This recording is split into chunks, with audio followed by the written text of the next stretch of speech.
Hey everybody, welcome to Goose's Wrestling Pod. Sorry we're a little late. We had a busy week. This week, me and Andrew Lee. What's up, Andrew Lee, bro? Not much, man. Not much. This week Busy week. Busy fucking 2 weeks, bro. is busy week, bro. We're talking WrestleMania 7. If you want to take a look at my shirt, Andrew Lee.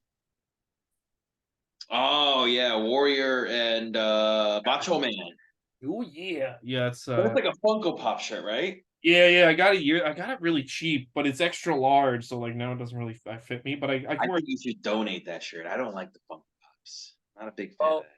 this is a WrestleMania 7 shirt, so I actually have two Funko Pops now, but not like the real ones, just like the small ones with the little bobblehead. no, okay. Yeah, those aren't Yeah. really So but those aren't really Funko Pops, I we're guess. talking WrestleMania 7, and we'll get into Yeah, it in a second. Before we get into that, Edge debuted at that the shirt is one of the marquee matches of WrestleMania 7. yeah, that's why I'm wearing it. Remember, every Yeah. shirt I'm sorry, I interrupted with you when you were mentioning Ledge. legend. Do you see Yeah. he copyrighted that?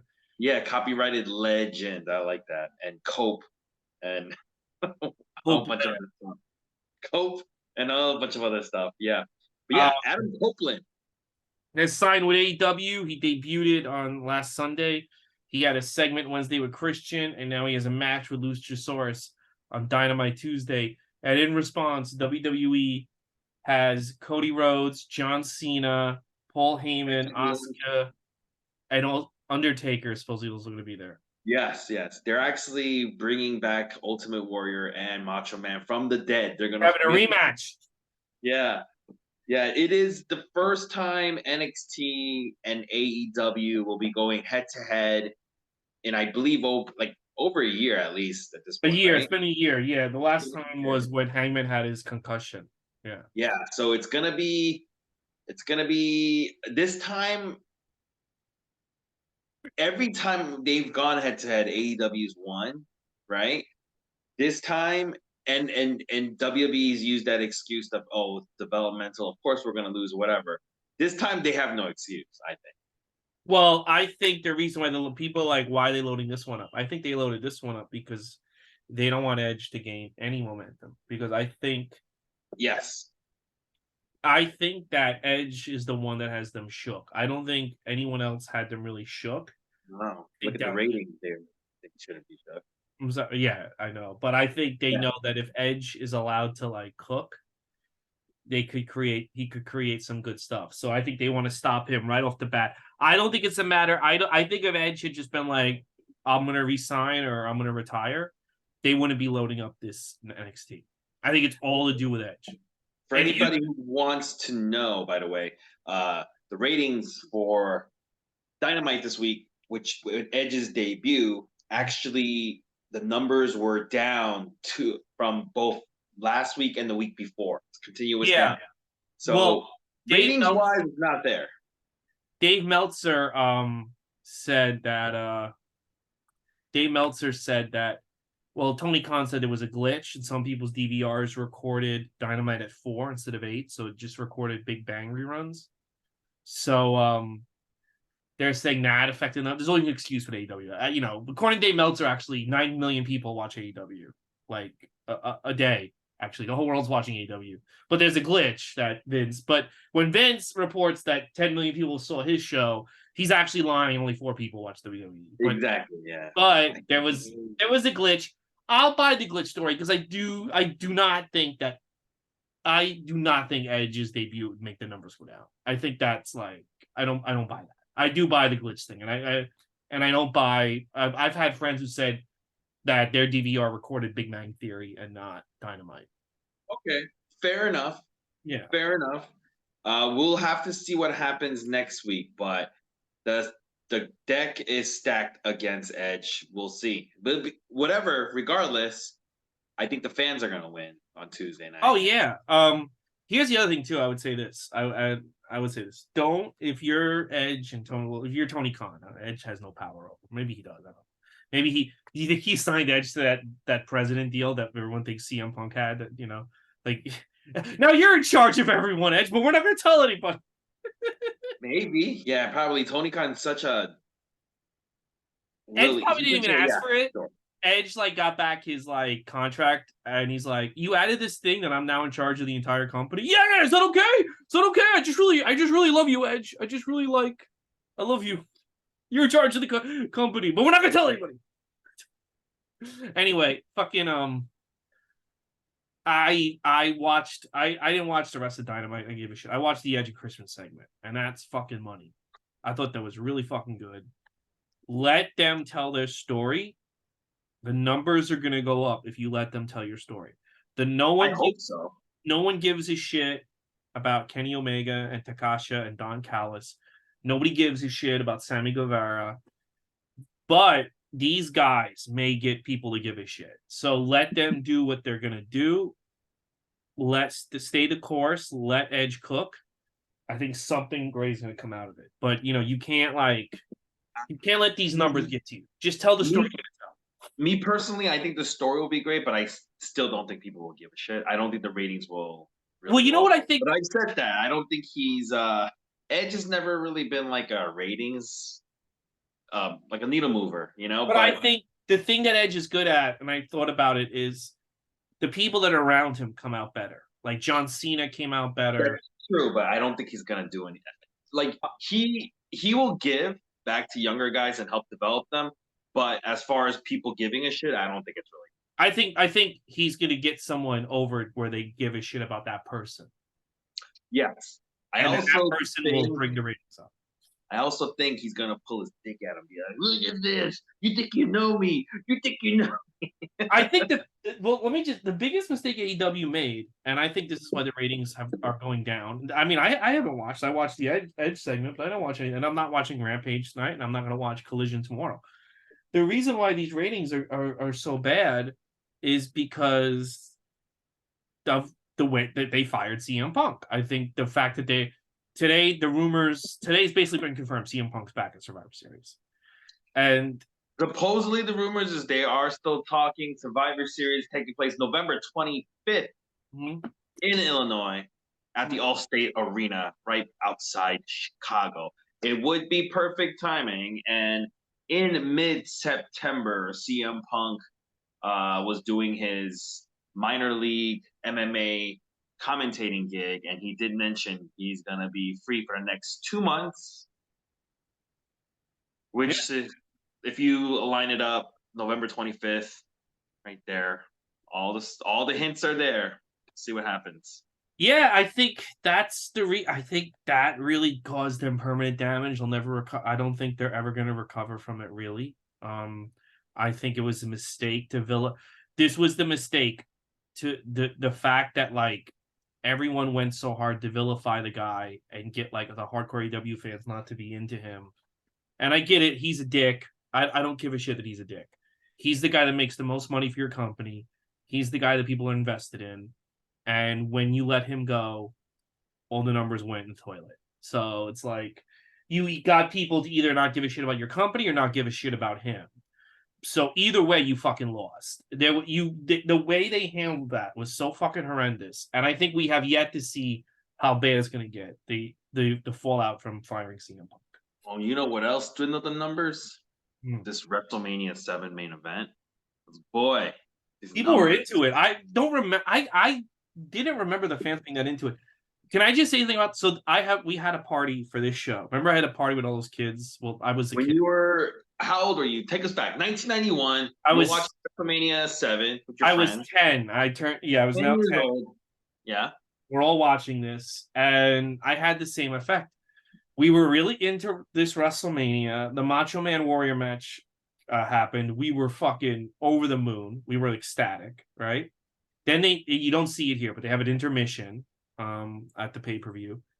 And then the show never recovered. The show never recovers from Macho Man Ultimate Warrior because it was so fucking good. And that's kind of, I remember like we all lost interest, and we all like, I was still like trying to get kids, but the other kids were like, I think some kids went in the other room and started playing Nintendo. Like the Big Boss Man match. I can see that happening. That's actually really, I mean, it is a kind of a good placement for that match. It's like right at the midway point. We're like saying like right after intermission. Nobody could follow that match.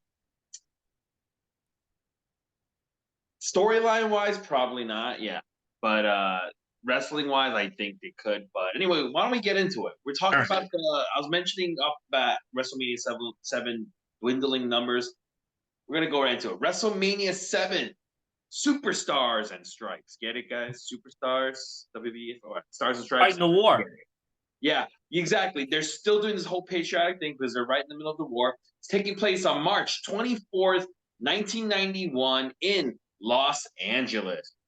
There is the attendance is supposed to be 16,158 people, which is not a good WrestleMania number because of WrestleMania 6, the one right before, 67,000. WrestleMania 8, the one right after this WrestleMania, 62,000, right? After WrestleMania 8, the numbers are gonna kind of go down to this level. Go down the toilet. Yeah. 16K, but yeah, this is not a good number for WrestleMania. This is more like this is a good number for Starrcade, but not WrestleMania. Apparently, they did really good on pay-per-view, and I don't know if you know, Gorilla Monsoon announces that like 5 times. Oh, okay. I mean, that's fair. This is that whole thing of like supposedly. Let's just talk about it. Let's just this part. So they booked Originally, you said that WrestleMania 7, they were probably gonna go with Hogan Ultimate Warrior 2, right? That's what I as a kid, that's what I thought for months. Okay. So this Slaughter thing came around. Yeah, and then And the even Slaughter then, thing came in. Even around January, I thought they're gonna pivot. They're gonna have Warrior destroy Slaughter, then go to Warrior Hogan. And they don't. And originally, what was the arena they had booked before? It's the really big one in Los Angeles. It's the really big one, and I think they're gonna try to bring. I forget what it's called, but it's a huge one. They claim, and Bruce Bridges still claims, they had bomb threats, and because of the Slaughter angle, so they had to go to a small arena. I think that they weren't selling anything, and I think they had no faith in Hogan Warrior 2. And so they went to the small arena and decided to go for the shock value with Sergeant Slaughter. Supposedly, everyone says that like all the dirt sheet people have also said it as well. They couldn't sell tickets and they claimed bomb threats, so they went to the smaller arena, so forth. Either way, disappointing numbers, and I think dude, this is such a weird pivot. I feel like when this war stuff started happening, he Junior probably floated the idea, hey, what if we did like an angle with like this war? And I bet you somebody was like, nah, that's a really bad idea. We shouldn't do that. And he, like a buffoon, took that as a challenge. Right? Instead of like a suggestion, like somebody's advice, he took it as a challenge, like, you can't do this. And he went like full bore with this, and it just like it just rubs people the wrong way. You know? I mean, it didn't age well. I noticed the big pivot in Slaughter's character when he did the promo. They really kind of moved away from Saddam Hussein, and it was more about like, I'll just get myself disqualified and you won't get the belt. Yeah. Which but like, it was more like classic heel shit than it was like, I love Saddam Hussein. But yeah, like, I still think, look, I love the Savage match. I love the Savage match. I still think though they should have went with Warrior Hogan too. I think. Okay. You know what? When I watch this, I will agree. Just based on the reaction that Warrior still gets, they should have gone with a Hogan Warrior 2. They really should have. I really think they should have. And I think in this case, you have Hogan win this time. This is what I really think you should have done, right? And then you do a third match and you definitively put Warrior over. I don't know where Vince's head is at, because I think he's kind of over both guys, but he doesn't know how to go about it. You know what I mean? Yeah, maybe he had an idea, because remember when Hogan and Warrior faced off last year, Hogan's already been like main eventing WrestleMania for like he's been on top for almost a decade now, right? Mm-hmm. And he's probably like, I'm ready to move on. I want Warrior to be like the new face for the next decade. And I think that was the original plan in mind. But then I think he realized how much of a douchebag Warrior is to work with. Yeah. And he's like, I have to work with this fucking guy every day. I don't want to fucking work with this guy on time. Maybe that's what happened. Yeah, Because and then so Hogan and Vince got along, like it's easy to get along. It's easy if you get along with the guy you have to work with every day. But can you imagine you have to work with fucking Warrior every day?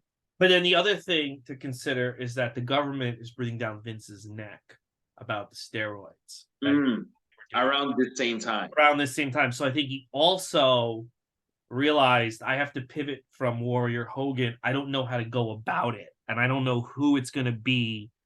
And but I think the fact that the Hart Foundation breaks up and they never get back, I think down deep, Bret Hart like, oh, it came out of nowhere, and I know they said that, and I've even said that Tito was one of the options.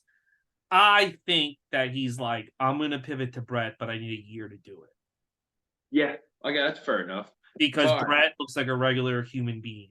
I mean, when you see him in real Yeah, life, he does look like pretty much a regular human compared to him. Yeah. Mhm. But we're gonna get right into it. Junior introduces us to WrestleMania 7, a lot of America themes, and in fact, they even have Willie Nelson come out sing Mhm. "America the Beautiful."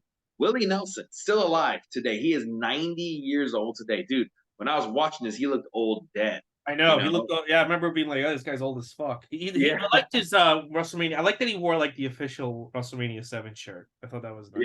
yeah. But yeah, he's still alive and kicking. He's 90 years old. Gorilla Monsoon. He welcomes us and he introduces the first guest commentator he will have tonight, which is Hacksaw Jim Duggan. They're going to be doing commentary together just for the first match, opening match. And Hacksaw comes out dressed up like Uncle Sam, and they talk about the main event, the two big matches, the Warrior match and the Hogan match. And Sean Mooney, he starts talking to the Rockers about Haku and the Barbarian, and which is going to be the first match. We're going to get right into it. Haku, Barbarian with Bobby Heenan versus the Rockers. The Rockers hit a missile drop kick and then a crossbody on Haku for the victory in a okay 10-minute opening match. What did you think about this opening? I thought it was really good. I thought it was another match where the Rockers are trying to prove something. They're trying to have a really good match. They're not. I thought it was very much like the Royal Rumble. It's not as good as the Royal Rumble because Haku and Barbarian, but they're having a pretty good match. And the fact that they beat these two guys, I thought was significant because before this match, whenever Shawn Michaels and Marty Jannetty fight someone big, they get squashed or they lose. And this one they win, and I thought that was also very significant that they won this match. Yeah, it's a good way to start off the opening. You see more confidence in Shawn Michaels, not just in the ring, but in promo wise as well. Yeah. You see a lot more confidence. We're gonna move right along with Mean Gene in the back with guest celebrities. We got Regis Philbin, Marlon, Alex Trebek from Jeopardy, and Marla Maples, who is famous for being Trump's second wife. Really, that's breaking really up his first marriage. Yeah. yeah. Basically, Trump got with her while he was married to his first wife, Mm-hmm. and you see, Mean Gene is with all four of these people, and it is really sad because right now, if you look at this, only Marla Maples is still alive. All three guys are gone. I know. There's a And lot of like angles and moments on this show where everyone is dead. yeah. And yeah. But Um, Marla Maple's still going strong. She keeps her mouth shut. She hides in her house that Trump paid for and doesn't say a goddamn word. She stays the fuck out of everything now. yeah, she is yeah, she's still around. I have no idea what she's famous for besides that. I didn't even know she's had to look it up. But anyway, um, so they talk to the wrestlers. I mean, they talk about the superstars, and I think Regis he talks about how he loves all the wrestlers, but Earthquake scares him, and then he makes like a fat joke about how Earthquake eats all the pizza in the world. Then Marla Maples says that she is going to set a record today by being the first person to interview in the locker room.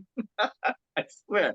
I swear. I was like, man, please, I hope she runs to Stan Hansen, dude. I hope that happens. She's not on this show a lot. The other two are on it a lot. She's barely on. Yeah. And then Alex Trebek, he calls Mean Gene Jim in a planned spot, which I thought was kind of cute. and Alex Trebek, he intros the next match. Mm-hmm. We're going to go to match number 2. Dino Bravo with Jimmy Hart versus the Texas Tornado. Bobby Heenan joins Gorilla Monsoon on commentary here. And Texas Tornado, basically, he does the claw hold and then his tornado punch for a very quick victory and sometimes awkward moments happening match. What did you think? Yeah, the match sucks. I'm just glad that Texas Tornado won and Dino Bravo lost. I'm so ready. I'm so ready for Dino Bravo to be dead. Just I don't give a shit. Dude, this guy has been in this company for so long. And he does It's nothing. ridiculous. He does And he's nothing. so like untalented. It's amazing. He does. He is like the definition of nothing. Yeah. He just does nothing. Now, I remember this was the first WrestleMania match where both competitors were dead. This was the earliest. Oh yeah, you're right. Both are dead. You're absolutely right. You know what Dino Bravo reminds me of? He reminds me of some of the NXT wrestlers today. Mm-hmm. In the fact that, like, That's if you watch some of the NXT wrestlers, you can see them like they're not really wrestling, they're just like doing the next spot that they rehearsed. Mm-hmm. And you can see that in Dino Bravo. Like you can see him like getting ready, like this is the part where I have to fall on my back. And it's just like the problem with Dino Bravo though is like he carries himself like I should be a big deal. Like I'm a big deal. And that's even what makes him worse because I think it's a lot of it, a lot of it is confidence.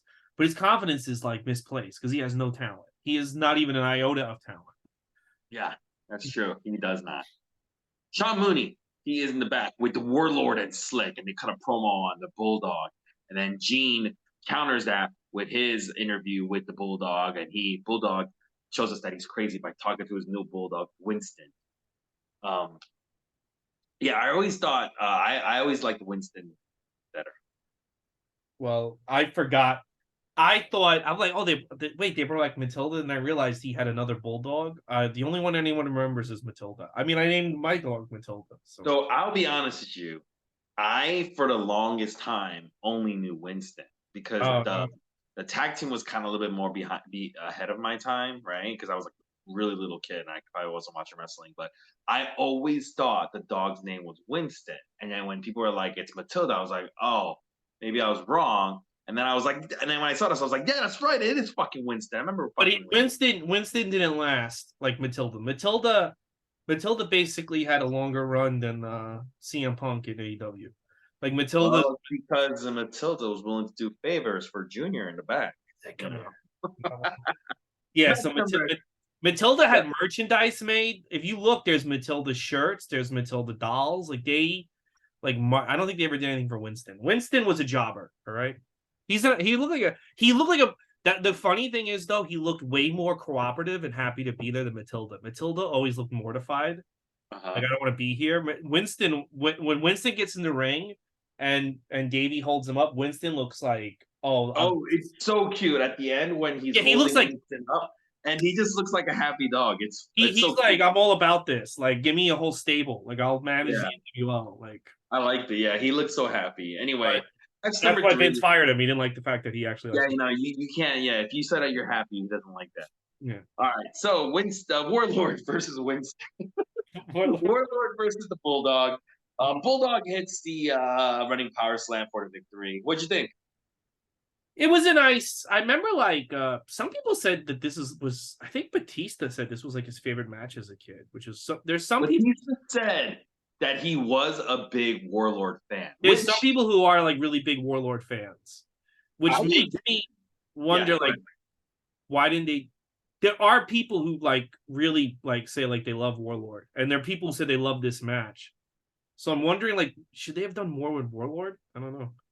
So this pay-per-view, WrestleMania 7, is the first one out of all the pay-per-views that we've been reviewing that I distinctively remember the build-ups. The other ones, I kind of sort of remember stuff. This is the first one where I actually do remember a lot of the build-ups when I was watching the TV. Yeah.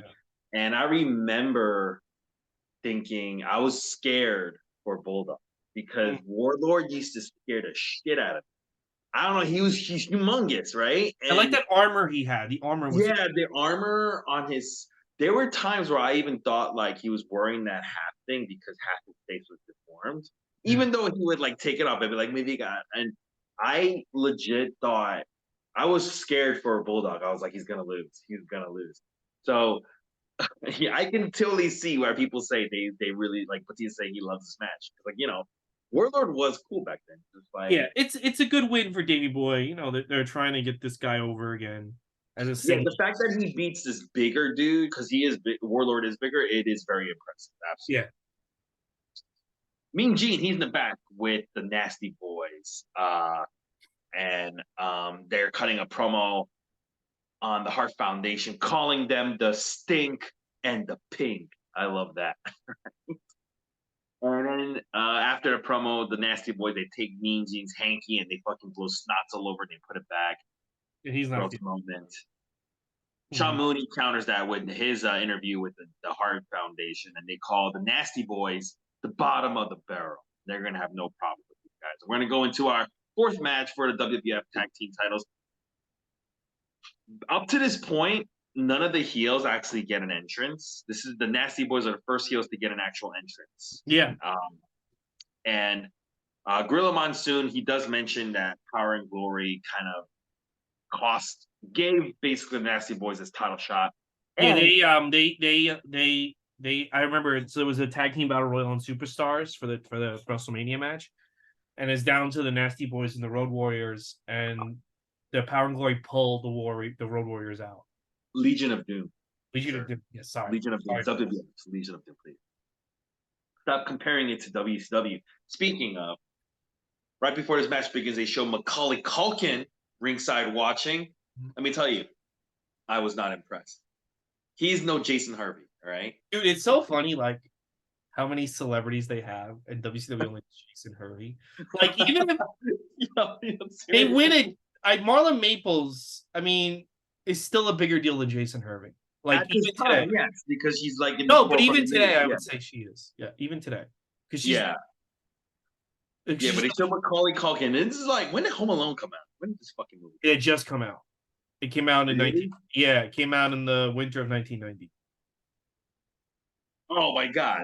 So Macaulay Culkin's huge at this point. He's the biggest star in the world, and he's in the Yeah, audience. it came out in November 16th, so it's only like 4 months ago. Yeah, Yeah. it's huge. Yeah, he's huge. All right. Willie Nelson. Anyway, It's just effortless how many like big names they have in WCW as Macaulay. I mean, I'm sorry, even Jason. if they only had Macaulay Culkin to counter Jason Harvey, that would be fine. Or even if they just had Willie Nelson, it's still Yeah, they had Willie Nelson singing. That's right, dude. There's so many people. Granted, they are in LA, and so these people are being paid to be there, but still. yeah. So it's probably easy in that sense, but it was still pretty cool. Sorry. So, like most typical Hart Foundation matches, most of the heat is being put on Bret Hart during this match. Do you So think? Hold on, before you finish about this match, do you think there was ever a point where WCW called like a significant celebrity and were like, "We're willing to pay you to be on the show," and the celebrity tentatively said yes, and then they did research and they realized it's not WWE, it's this company. They went, "Oh no, I don't want to do that. That's fucking stupid. I don't want to be in this company." I don't know if that per se happened, but I wouldn't be surprised if they did ask some celebrities and they did turn it down. Yeah, but I could this see is like back in the day where nowadays it's more commonplace, but back then, if you're a movie star or TV star, you didn't do stuff like commercials. You didn't do anything that looked like it was beneath. yeah, and I feel like you get away with like I feel like if you I don't know like if you're like you're like the one of the kids from Growing Pains, you could get away with being on WWE, but you can't. It's just such a horrible look to be in WCW. Like if you're Kirk Cameron, Yeah, can't you like it looks so bad to be like next to Ric Flair. I mean, look what it did to Jason Hervey. I mean, see, I mean, dude, his career was skyrocketing.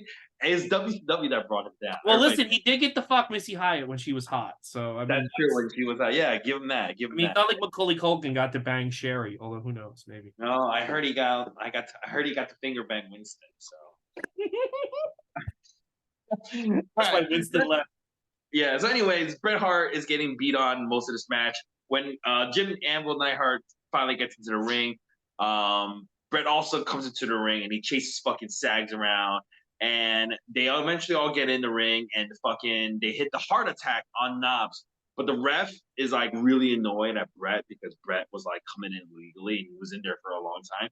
So he's like, forcing Brett back. And while this is happening, the ref doesn't see the cover that Jim the Anvil Neidhart has. And Sags is able to hit the anvil with the megaphone and reverse the cover while Jimmy Hart goes around the apron and holds Brett's leg so that Brett can't come into the ring for the Nasty Boys to win. I'll send you these. I should have sent it to you. I recorded this little clips and I forgot to send it to you. But if you watch this on Peacock, you do see a guy in the second row who gets noticeably pissed the fuck off when the Nasties win. You hear him going like, you see him mouthing like, no, no, no, God. Like he almost loses his balance at how fucking mad he gets when the Nasty wins. When this happens, the crowd is stunned. Like they get stunned that the Nasty Boys win, and the Nasties are fucking going ecstatic. They're celebrating outside the ring. Like they're going crazy. Like I can't believe we fucking won. We pulled up the biggest upset in the world. I thought it was a great finish to this match. What did you think? Yeah, I really liked it. I thought it was a great match, and it is the final Hart Foundation match. They never team together ever again. They team in like 6-mans and 5-mans in '97, but they never are a tag team ever again. So this is it. And I think it's pretty significant. I mean, you got to give Nasty Boys credit that they chose. I don't know if they chose, but the fact that Nasty Boys had the credit for taking out the Hart Foundation. It was a really good match. The more I watched the Nasty Boys, the more I realized like I had them wrong. Like I always just was like, they stink, and really? they don't. I never thought that, even when I was a kid. Well, no, even when I was a kid, I was like shocked. Like when they broke because like the next week they announced like the Hart Foundation's now singles wrestlers, and I was like pissed. I'm like, you mean to tell me the Nasty Boys are the last match of the Hart Foundation? And now I'm like, I look back and I'm like, no, that made sense. You know what I mean? I think I don't think you're wrong in the sense that, like I said, when you watch and when the Nasty Boys win, the crowd, you can hear this like, what the fuck just happened? Like moment, it's incredible because I don't think a lot of people were expecting that as well, and it's just fun, kind of like seeing that happen. The ending was, me personally, I don't think the match is actually that good. I've seen better Hart Foundation matches, but what really sells it is the finish. The finish is done like perfectly executed. Everything makes sense. Why the ref is so distracted, it makes sense because Brett is just in there illegally so fucking long. It's Earl Hebner. He looks noticeably annoyed at Brett, and the reason why Brett can't come in to break up the pin, Jimmy Hart's holding his leg. Everything just made sense. The timing of it with the fucking microphone catch and everything, it just was perfectly done. Finish. I've seen better matches, but Mhm. as far as like a farewell match to this era of these two guys' career and to get over the Nasty Boys, I thought at WrestleMania, I thought it was really well done. So Yeah. You know what else was really well done? This fucking Rick the Model Martel, Jake Roberts fucking feud. this was so good. This is so good. So before this match, they actually recap everything about how it all started. They're on Brother Love, little talking segment, and Model's arrogance is fucking perfect. He sprayed it into Jake's eyes, and everyone's saying like, "Oh, Jake's blind." And this one other time he shows up and he tries to attack him, and his blind man glasses fall down. And you see the fucking white contact with the fucking one eye, which I legit used to think was. I mean, I really bought his it. eye was something wrong with his eye. Yeah, I thought so too.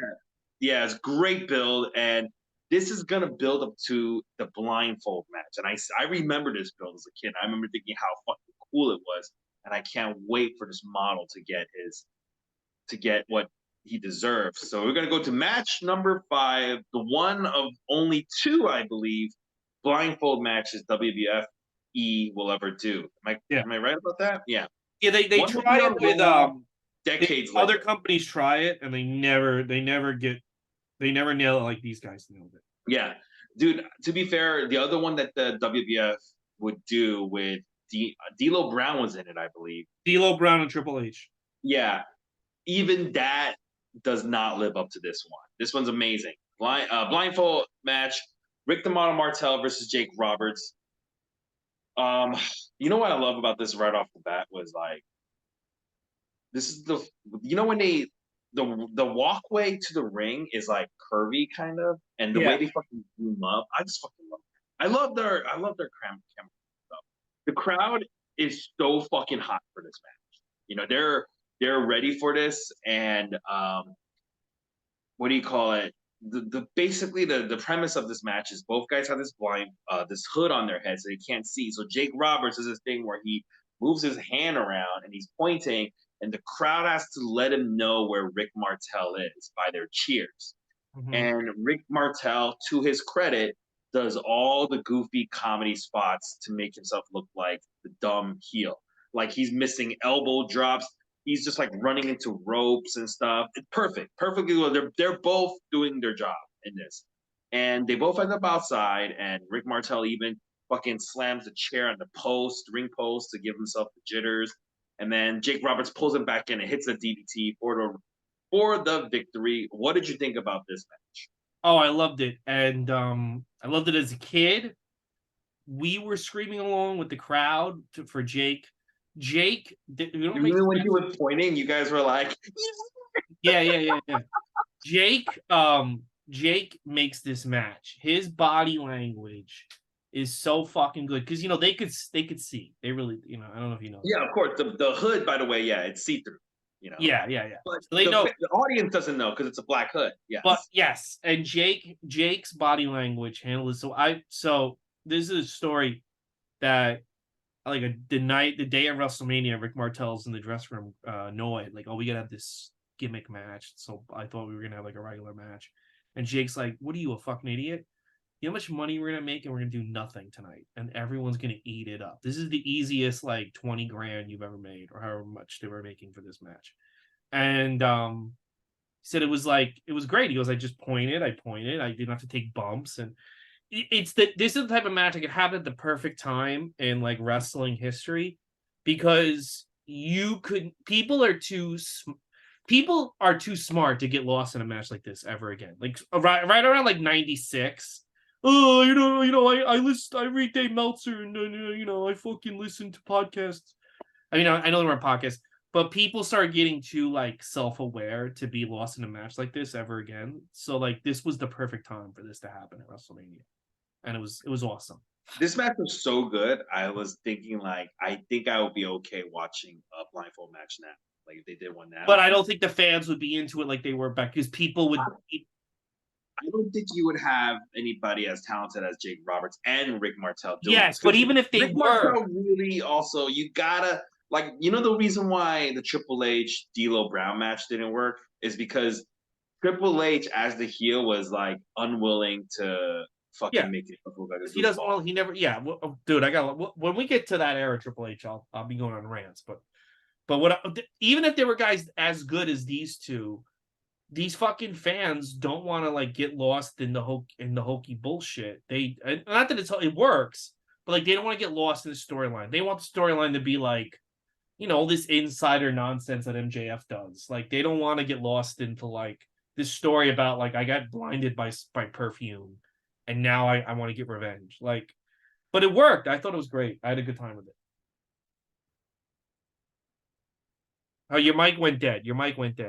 Andrew. The fucking match for this. Wait, repeat what you said. Your mic was dead. No, I'm sorry. Somebody was calling me. It was my fucking. It was my assist. I said perfect build for this perfect match. Blindfold match. I would actually say, this is a must-watch match. Yes, it's one of Jake's best matches. Even you even have to watch the recap. The whole like yeah. But it's one of Jake's best performances, and it shows you why Jake is the best. And it's always a shame that they didn't take advantage. It's crazy to me the number of people that are dead on the show, by the way, and he's still alive. It's fucking hilarious to me. Rick Martel is still alive too, by the way. Yeah. But Rick Martel like wasn't a fucking dead in a ditch with drugs for years. It's not alive. Marla Maples' spirit because she's in the back with the Nasty Boys and the Mountie and Dino Bravo and Earthquake, and they're all celebrating. She's trying to interview him. She's not allowed one single word, and then she just goes like, "Back to you guys." It's fucking such a waste. This is if you're comparing WCW to WWF, Missy Hyatt's like locker room interview blows this fucking thing out. Yeah, well, I feel like she really had no talent besides the fact that she fucked Donald Trump, and That's true. she wasn't ready. And I also feel like these guys probably steamrolled her because they're like, we don't want you getting time on our show, so we're just gonna do what we want. Yeah, She didn't have it in her to like work with that. I could tell she probably got on this show as like Trump going to like Vince, hey, can you do me a favor? Can you just put her on our show because I made her a lot of promises and I don't know if you noticed this, but in the two main event matches, they make it a point to have Trump in most of the wide shots. Yes. And I was thinking to myself, do you think they had a plan? Do you think they were already talking like, I want to be bigger than what I am? I don't know if he spoke to Vince about I want to be the president, but I'm wondering if they had conversations like, and I wonder if Vince had said like, I want to brand myself with this guy as much as I can because I have an idea. Vince? Yeah. Yeah, I think so. I think. Well, at this point, Trump is he's just like a rich guy. His name is not like tarnished like it is now. No, but Vince is still like associated with him. He doesn't care about that. Yeah. I think I could totally see that happening. Let's go to match number 6: Jimmy Snuka versus the Undertaker with Paul Bear. This might be the most historic match on the show, even though it's not really that good, but the significance of it is huge because it's the start of the streak. You think this is more significant than Dino Bravo versus Texas? I'm just joking. You think it's more significant than the blindfold match? Yeah, because this starts a storyline that goes until I'm 33 years old, and I'm 10.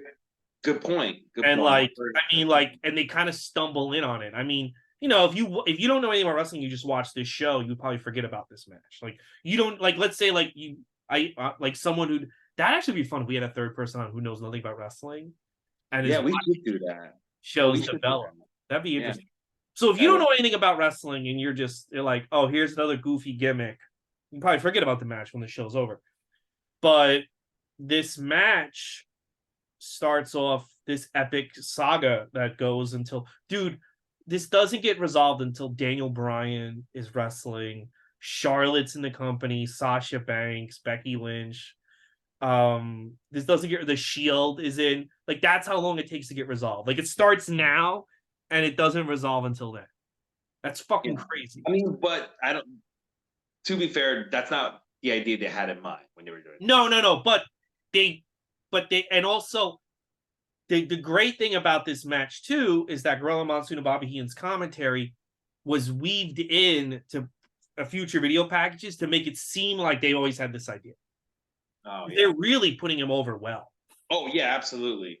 In fact, Jimmy Snuka will be the first good guy, first face to have not have any entrance in this WrestleMania.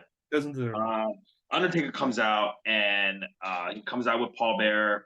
They show you lots of fucking scared kids looking at him in the audience. To be fair though, back then, Undertaker used to come out with makeup on his face, right? But the makeup was done so very well, where you can't really tell that it's makeup unless you really know, but it makes him look super creepy. It's not like Sting's makeup or Ultimate Warrior. It's like makeup where it makes him look like very subtle, very subtle. Yeah, someone could argue that there is no makeup. That's just the way he looks. Yeah, when I was a kid, I just thought that was his real face, right? And I can see why these kids in the audience were scared looking at this guy. You know what I was doing when I was watching this? And by the way, when Undertaker comes out with Paul Bearer, he does get, even though he's a bad guy, he gets a reaction, right? And when I was watching this, you know what was the first thing I was thinking? What do you think Ole Anderson's feeling right now watching this? Oh, he watched this. What? He doesn't care. He still said because he said he saw nothing in Hulk Hogan, and he's been asked for 40 years. What? Yes, he said there was nothing in Hulk Hogan. He's a guy who'll never admit he's wrong. Yeah, he's an idiot. He's a buffoon. He's like these comedy. Dude, I hate to diverge, but like these comedy people, like I don't understand how like Pete Davidson's so big, and they just keep saying that as he gets bigger and bigger and bigger. And Yeah. meanwhile, they're performing at a fucking bakery for 5 people every weekend. Yo, who's booking that bakery, bro? But you know, it's like he's like that. Dude, like it's like the Labs fan played it, and dude, like, do you regret like not keeping Hogan? And like, no, he was. What was I supposed to do with him? Like, they wouldn't have liked him in my territory. He couldn't have done anything for me. And it's like, okay, great. What a fucking buffoon he is. Yeah. Anyways, let's move right along to this. In this match, Gorilla, you're talking about commentaries putting him over. What's really funny is that Gorilla Monsoon refers to Jimmy Snuka as the Phenom. And I feel like this is where they passed that nickname torch. Well, Jim Ross starts calling him the Phenom years from now.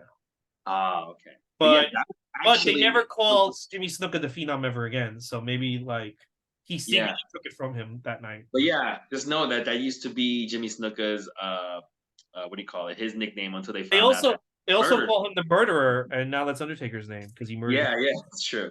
Anyways, Undertaker hits a tombstone pile driver for a quick victory.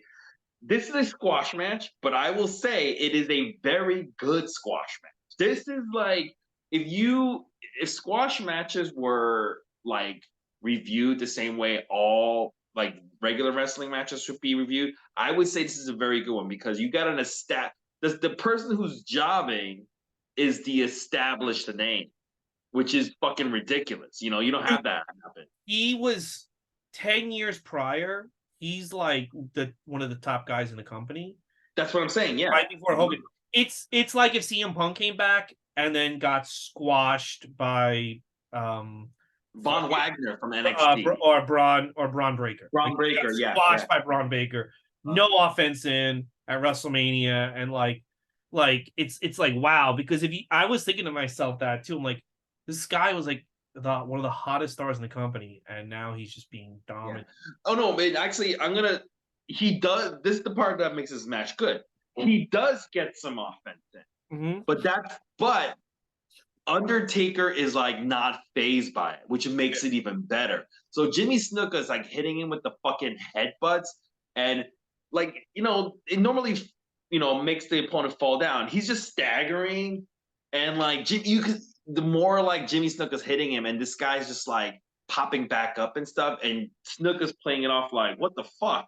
Like you're supposed to go down. I beat Don Morocco with this shit. What do you? Yeah.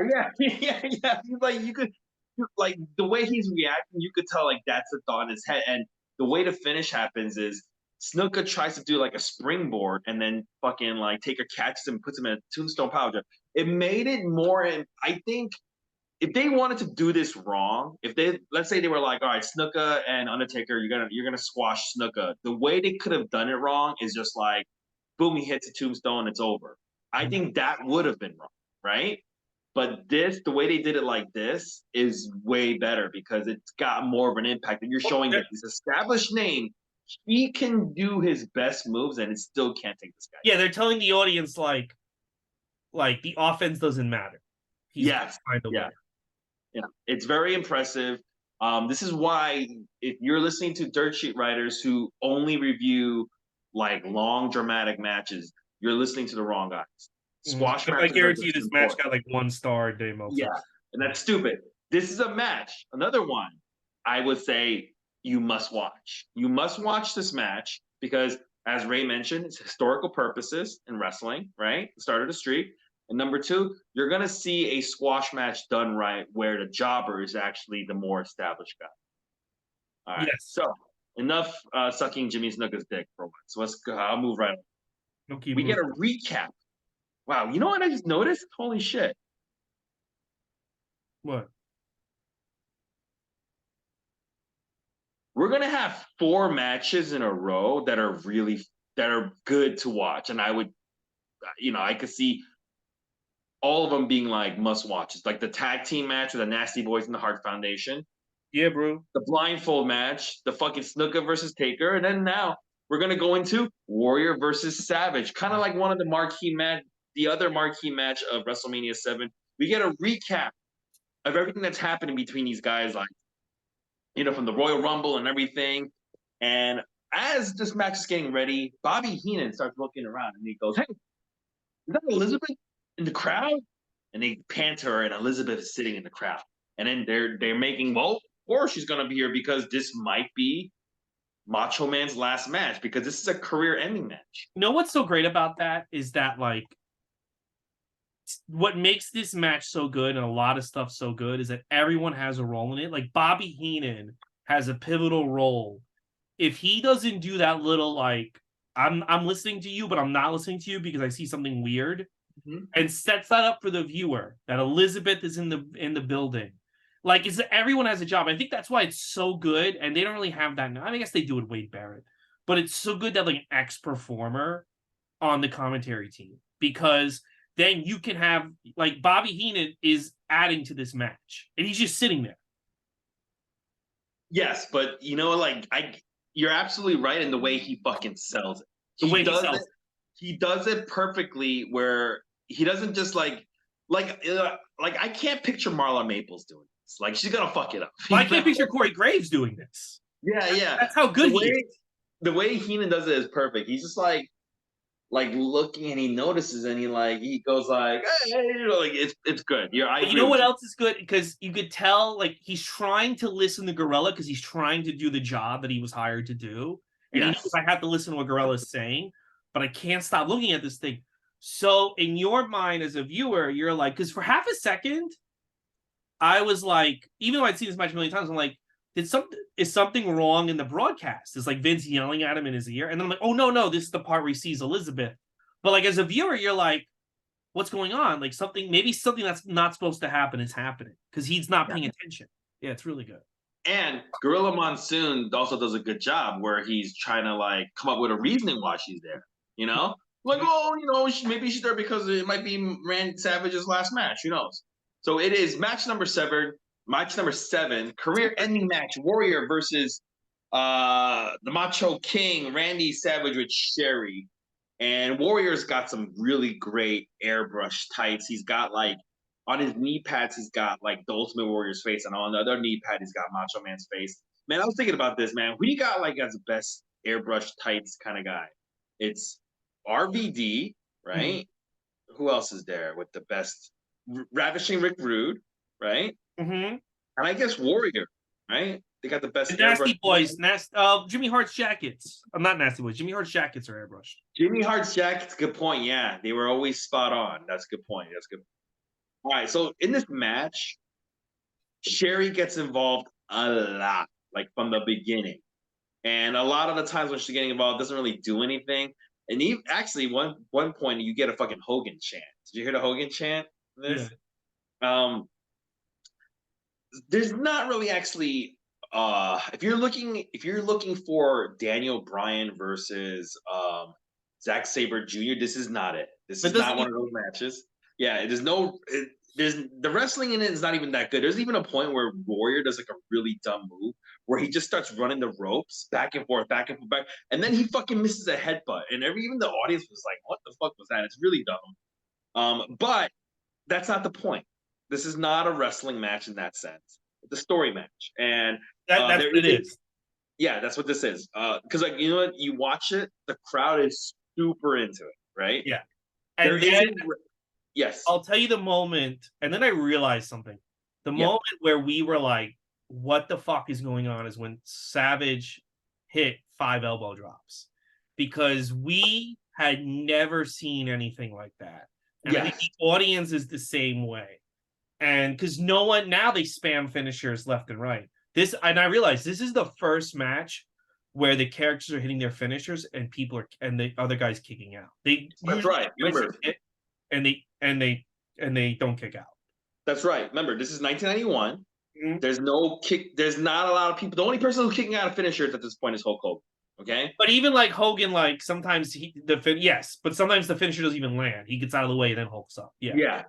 And this time, Randy Savage is finished to the top rope elbow drop, and he hits 5. And dude, he does it so fucking fast. 5 times. 5 fucking elbow drops in a row. This Warrior kicks out, and Warrior starts channeling the Native American spirits, and then he does his fucking press slam and splash. But And guess what? Savage kicks out. Savage kicks out of that fucking Yeah. thing too. And now the And crowd's just like because they're like masturbating each other. Hogan Oh, lost. When Hogan got hit with that, he lost. And now Savage Yeah. kicked out. Yeah, Savage kicked out of his finisher as well. And Warrior starts looking up to the great sky spirit, like, why? Dude, I Why thought does he was. this I guy- thought when he did that, he was. When I was a kid, I thought he's gonna get counted out, and I also thought like he's gonna turn bad. Like he's gonna walk away and turn bad because Yeah, I have never seen a wrestler get so devastated that somebody kicked out of their finisher. It Yeah. was, to be fair, it was a great sell by Warrior because, like, remember, like we mentioned, nobody kicks out of these finishers, and he hit his finisher, and Savage kicks out, and he's just like, whoa, he's like looking at his hands, like, that's it. I must retire as a wrestler. I don't got it anymore. And he's getting ready to leave. He's on the apron. The ref's counting him out. Mhm. And then fucking Savage like fucking snaps him out of it, like kicks him off their apron, and then he gets kind of mad. He comes back in. Man, it was just very interesting by Warrior being so upset by someone kicking out. But the matches continue. So wait, so Warrior's on the outside. Savage takes this crazy bump where he climbs the top rope and he just fucking like jumps down. He lands on the guardrail. We're not talking the new protected guardrail, the metal fucking guardrail. He hit that guardrail, and that snaps Warrior out of his depression. He fucking grabs Savage, throws him into the ring, couple of shoulder blocks. Savage sells it like death, like he was shot. Like Yeah, he's so like it hits him so hard he can't even stay in the ring. He's like falling out. yeah. I mean, he hit the guardrail and he's getting these shoulder blocks to the point where Warrior puts his foot on Savage's chest for a victory. That's right. It's not even a full cover. It's just like a fucking foot cover. They show you Sherry. She's got blood on her lips. She's got this look on her face like, I can't believe this is fucking happening. She looks shocked. Mm-hmm. And Warrior puts on his fucking airbrush jacket and he just leaves. Sherry comes to the ring. She is pissed off. Remember, she's Savage's manager. He's done now as a wrestler. She starts attacking Savage. She starts kicking him. Go ahead. Oh, here's the great thing too. That remember, the crowd doesn't know Lisbeth's in the. Remember, there's really no big screen back then. There's no Timetrons. So the crowd doesn't know. We know Lisbeth's in the crowd. They don't know. The television audience knows. Yes. Yeah, they don't know. Maybe the people in her area probably know because she's sitting there. I wonder if they were like, "Are you gonna go interfere?" She had to probably just have to sit there and keep her head down the entire time. Yeah.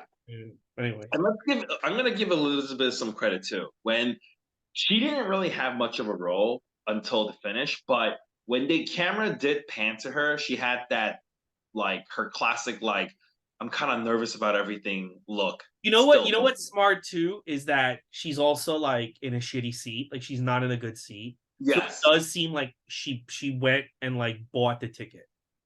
Yeah, she's in like the aisle seat, you know? Yeah. Like nowhere near the ring. Like she's nowhere near the ring. It doesn't look like she got planted by. It really does look like she had nothing. She's like, I'm just gonna go see what's going on. I just got to see this match. Like, Yeah. I don't want anyone to know I'm there. You know. Mm-hmm. Which was done very well. And anyway, so Sherry starts attacking Randy Savage while he's still down. And Liz just can't take this anymore. She fucking climbs over the rail and she starts running down. She goes to the ring and she throws Sherry out. People are going fucking ballistic. Savage is still down. So when Liz is trying to touch him, he's like, get away from me, get away. Because he thinks Liz is the one who attacked the person that was attacking him. Up, and the crowd like gets like, is he now? Is it because the crowd was thought for a second. Because remember, they've always teased, is he going to hit? He might hit Elizabeth. Like the crowd's like, wait a minute, is he actually going to just hit? They're going to now have him hit Elizabeth? Like she's going to come out of nowhere, and then like he like melts because he realizes that she saved him. Yeah, when he finally gets him and realizes Elizabeth, then he looks outside, he sees Sherry, and he realizes, put two and two together, Liz saved him, and they fucking embrace in the ring. And let me tell you something. Goes ballistic. Crowd goes ballistic. Remember that fan I was telling you about who was so fucking mad when Nasty Boys won? This guy is so fucking happy now, right? Right. He's like super happy. I'm gonna send you these clips. They're funny. And they show you that iconic crying fan, that boy who's dressed up like the Randy Savage, that crying. I love that kid. And the woman's Oh, crying. I think that woman works for. I think that woman's someone because Hogan points to her later on. I didn't dude, they notice that. show you a few women crying. Yeah, She's not the only one. I get it. Okay, people have pointed out there's this one lady with a blue dress who's crying with a plant. Okay, maybe, but they showed you a few people crying. well, I'll I tell you, get it. Yeah, the mom, my friend's mom, started watching it when she saw Elizabeth was in it, and she was like, "Wow!" I don't know if she was crying, but she was like, "Wow, they did that really good." Like she was like really happy. Like it really is to me. Okay, we just go to 1 through 7. It is probably the second best WrestleMania moment that we have right now, besides Hogan slamming Andre. But in some ways, to me, it's what WrestleMania should be about because it is the culmination of every single point in the Macho Man story since he showed up. This is the culmination of it. It's happening at WrestleMania. very well said. I couldn't agree more. And to top it off, when they're getting ready to leave the ring, Liz holds up the ropes for Randy Savage to go through, and he starts waving his finger. No, no, no, no, no. From now on, I hold the ropes for you. Yeah. And totally completing that story. Fantastic moment. I will actually like to revise what I said. I would say, starting from the tag team title match all the way through here is Really good. must watch. If you're a wrestling fan, it's a must watch this whole segment. It's one of the hottest up until 7. It's one of the hottest streaks of great match. I think it might be the best streak of great matches on a WrestleMania. Yeah, I might have to agree with you. Yeah, Dude, like this is my thing, and I've said this before. Savage is one of the only wrestling characters that evolves. He goes from I might beat up my girlfriend to I I might be beating up my girlfriend. I'm a piece of shit. I'm a cheater. I'm a lunatic. I should probably be in a mental hospital. He goes from that guy to like a lovable announcer who does charity work for children. But it doesn't just switch. Like this MJF thing, I feel like now he's like kangaroo kicks and I feel like it didn't like evolve. Like it just kind of happened. Like everyone, it doesn't feel that way because it didn't evolve. what? You're right. It didn't. You know, I'm saying it didn't. Doesn't feel like it evolved because it didn't evolve. It didn't. Nothing like that. And there was never a moment as a kid because Macho Man changes after this. Like in WWF, I mean, he becomes kind of more like he's Vince's friend on the show. He still like goes crazy if you fuck with Elizabeth or like when Crush fucked with his friendship. But he's like a good guy now. He's like a guy who wants to help people. And the way he goes about it, where he does try it he loses the Intercontinental belt, and he tries to be friends with Hogan, and he can't do it. He becomes a bigger scumbag than before and gets with this shitty woman. And then he loses everything. He loses, he doesn't get the belt back. He gets his shit beat out of him by Warrior. The woman is beating him up, and he loses everything. And then he realizes like Elizabeth loves me. And he realizes the fans love me. And he just fully embraces, like, I'm done being a piece of shit. Like, he enters the ring a piece of shit, and he realizes that, like, what we've been all knowing, like, we love you. We think you're so cool. You don't have to, like, beat up Elizabeth.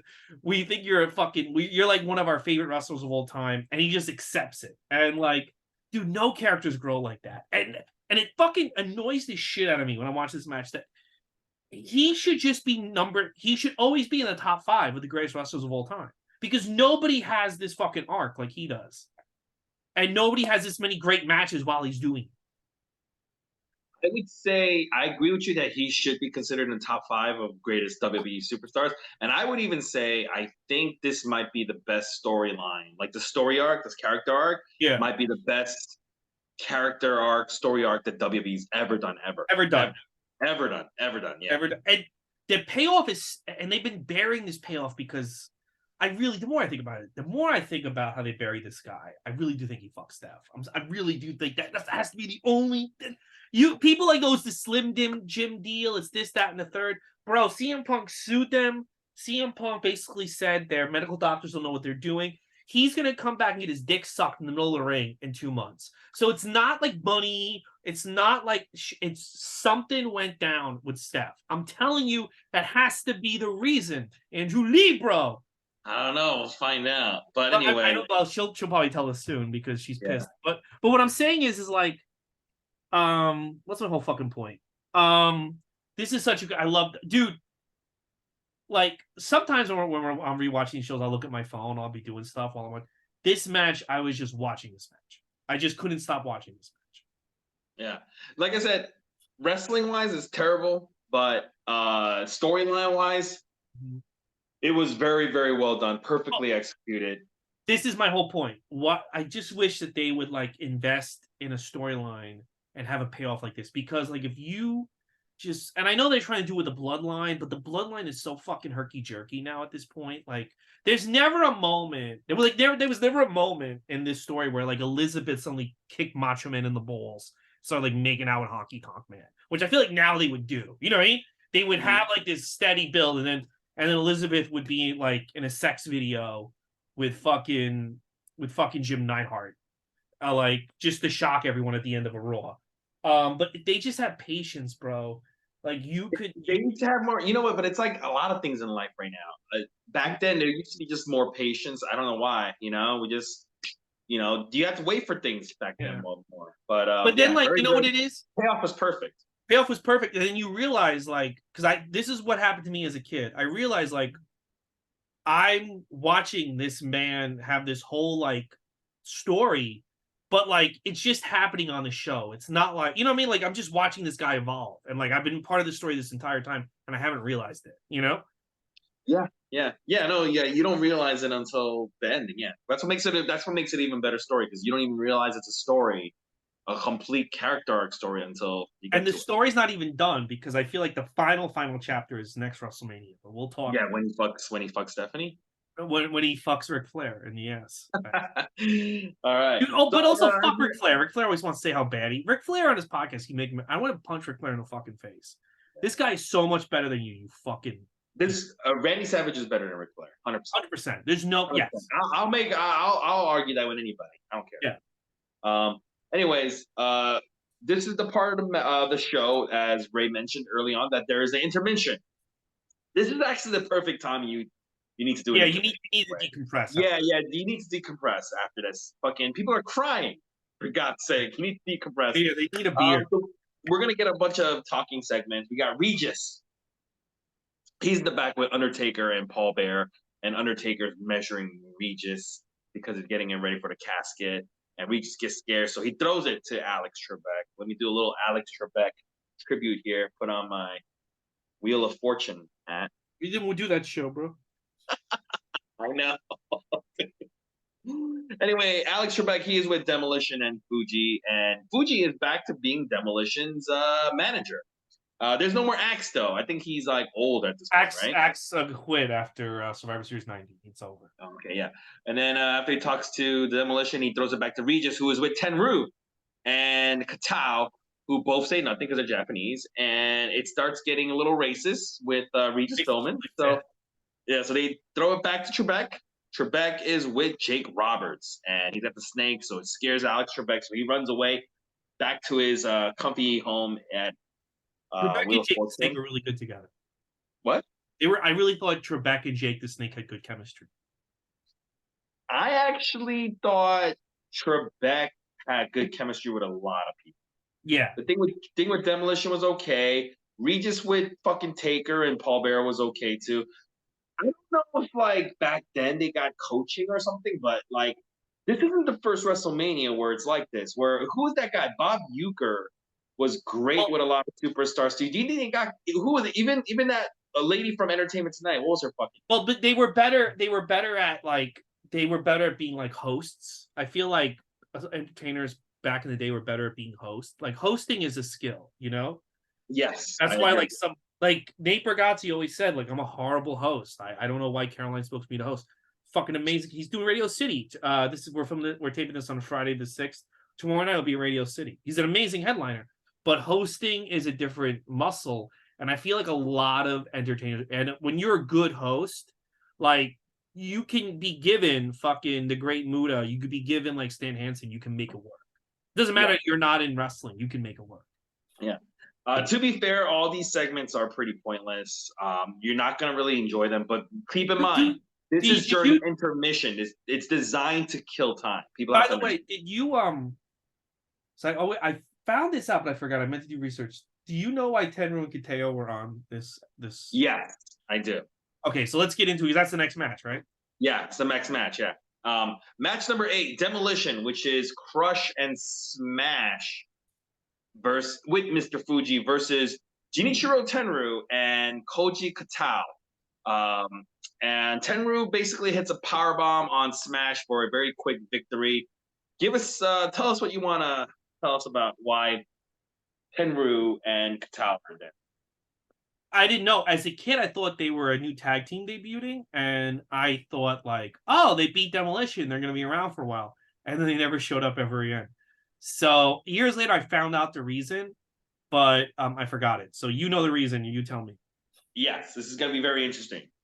Exactly 1 week after WrestleMania 7, on April 1st, 1991, WWE's crew, they're going to go to Japan because they're doing a working relationship with the Japanese promotion SWS. They're co-promoting a show. And the show is called, wait for it, Wrestle Dream. I'm not making this up. I knew I heard that name before. Yeah. The show is called Wrestle Dream. And on this show, in fact, Katao is performing, but not in a tag team match. He's going one-on-one versus WWF's Earthquake. Mm-hmm. And because I've seen this match, it's a really good match. The reason why they're doing this is because both guys are actually former sumo wrestlers. Mm-hmm. Well, what happened was Katao's supposed to lose, and he was not having any part of that. This match turns into a shoot where Katao even tries to fucking gouge his eyes out. Doesn't he get blackballed, Katao? Yeah, they fucking stand still. They're just like, you see Earthquake like cursing him out, going, "It's fucking pro wrestling. What the fuck are you doing?" And this Katao's not selling any. Basically, both guys know, like at this point, this is a shoot match, so nobody's making a move because nobody they're really trying to go at it. It becomes a stalemate draw. Katao after this goes on the microphone and tells the Japanese audience that wrestling is fake. It's not real. Yes, I remember this now. Yeah. You can actually find this entire show on YouTube. Some of it's in Japanese. I believe the part where he tells the audience that wrestling is fake is not there, but Katao, that's a big no-no in 1991. He is going to be blackballed a little bit. This is probably the only time we'll ever see him. Didn't Tenru say, like, as a day, as part of my payment for the show, I just want a WrestleMania match? Isn't that part of it too? Maybe that's what it is. Tenru at this time was a pretty big star in Japan. He was like one of the top guys in All Japan Pro Wrestling back when All Japan was something. But he left and he started his own promotion and so forth. And I think he probably was like, hey, yeah, in order for us to work together, I want to match at WrestleMania. Yeah, I think that's one of the things. He goes, I just want to match at WrestleMania. So this is Tenru, by the way, is still loved to this day. I think I saw him wrestle Okada early on, like when Okada was starting out in the main event. And gonna wrestle Edge with Okada. Yeah, and Tenru could still, he's like thick, he can still kind of go. He's kind of like Terry Funk in the sense that he's super old, but he could kind of wrestle still. But I don't think he wrestles anymore. But Tenru didn't get blacklisted because obviously when Katao did what he did, Tenru had nothing to do with it. But this is the last time you're gonna see Katao. But interesting. This match you don't have to watch. It's just very odd because they never, when you think about it, dude, it's because they never do, like, WCW does this a lot, and obviously AEW does it every week, but they bring in a Japanese wrestler and expect you to know like their fucking history and then get mad at you when you don't.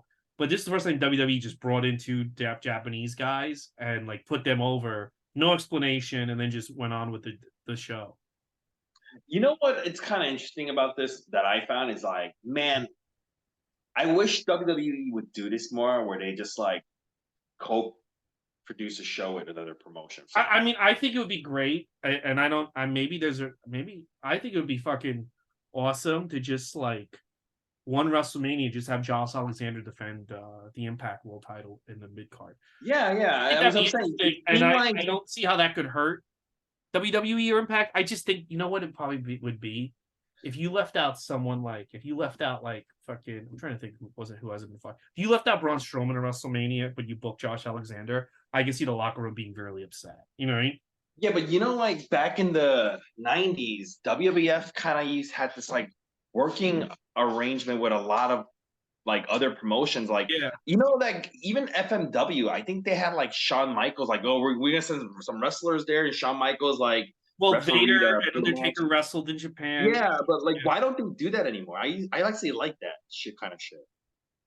I think they would. I think they would do it if they could be like, hey, all Japan's like, hey, we want you to send over John Cena and AJ Styles. Okay, how about we just buy you, and then we'll turn you into NXT Japan. Then we can have AJ Styles wrestle there. Why did they do stuff like this back then? Like, why? Because he still hadn't control. He needed allies to take over the world. So Oh, I see. it Okay, so wasn't where he wanted to be. Yeah. at this point, WWE is still like it's on top, but it's not on firm, solid foundation yet. Exactly. It's not where, I mean, that's why Vince is playing a character on Memphis TV 2 years later. Like, he's doing that because he needs the relations with Jerry Lawler to get where he wants to go. And that's because he still needs that developmental system and so forth. Yeah. so there was some Japanese guy that the New Japan president was named. Well, he's the first WWE president before Jack Tunney, and they did that as a sign of respect to New Japan, so they could keep getting New Japan wrestlers to work, and they could send wrestlers over to New Japan. Hogan, the week after he wins the world title, goes on a tour of New Japan. He's not there for like a month. He's on a tour of New Japan. So like, but Vince needed these people in his good graces so he could take over the planet, and he has them. And now he doesn't need them anymore. No, now he'd be like, I will buy you New Japan, and I'm going to rename you NXT Japan. Yeah. Still trying. I mean, I wouldn't be surprised if man, one of these Japanese promotions has to get bought out. I think All Japan needs to go or something. I mean, Dave Meltzer never talks about it, so yeah. Anyway, but what do you think of this match? This is the last big match Demolition ever has. I mean, if you want to call it, I guess it's a big match. It's 4 minutes. It's nothing. It's on a pay-per-view, so yeah. It's not really a good showcase for Tenryu. It's not really a good showcase for Demolition. It's not really a good showcase for Katao. It's just, yeah, it's like a favor match. That's all it is. It's a favor match. Remember, they don't do this to the audience. Tony Khan does this to the audience. They never did it before. They really don't have done it since. So it's like you're throwing these two Japanese guys out, and I really do feel like it's basically, instead of a 15-minute intermission, it's a 25-minute intermission.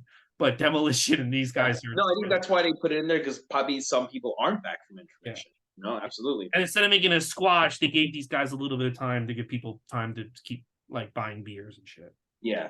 Mm-hmm. So Mean Gene, he's the back with a big boss man who is very slim at this point. He looks good. He's like the best shape he's ever been. And he'll ever be. Yeah. Yeah. He's in great shape. He's like fucking skinny. Like, he lost a lot of his belly fat. And basically, Boss Man's cutting a promo on Bobby Heenan and Mr. Perfect for making fun of his mom, and how he goes, you're going to find out crime does not pay. And then Sean Mooney is with Mr. Perfect and Bobby Heenan. And Bobby Heenan he alludes to the Rodney King beatings and stuff like that. That was, dude, that was, I never, that was fucking weird. That Mr. Perfect basically, like, I'm not going to lie there, like, Rodney King, I'm going to kick your, like, what are you doing? That was so fucking weird, that bro. was so weird. I actually was watching this and I was like, this is one of those where they should have done the recap video as well. Mm-hmm. It would have been better than these back and forth promos, I thought. But anyway, because supposedly Boss Man's then going after family member.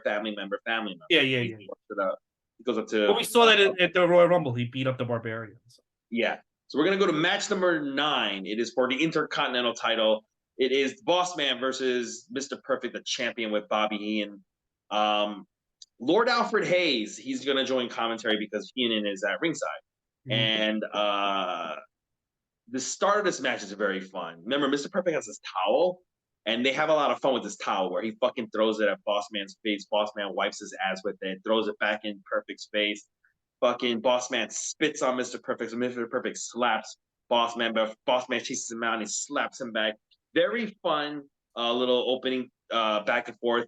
And Boss Man's weight loss really helps him out because he is faster than before, much faster than he previously was.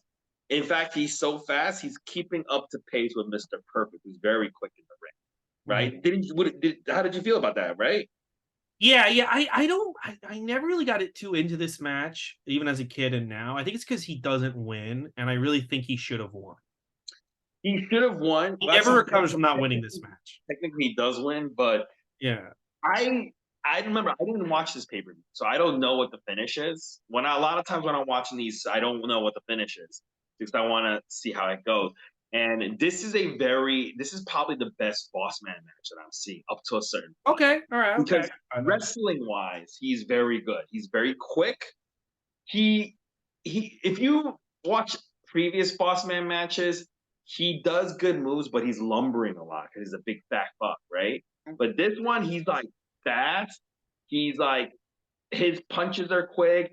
He takes off his belt and he starts whipping Mr. Perfect with it. But Mr. Perfect though gets that same belt, fucking gives him a kidney blow or something, and then he gets the upper hand.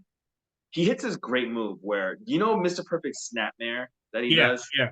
He hit a reverse snapmare, which I had never seen before.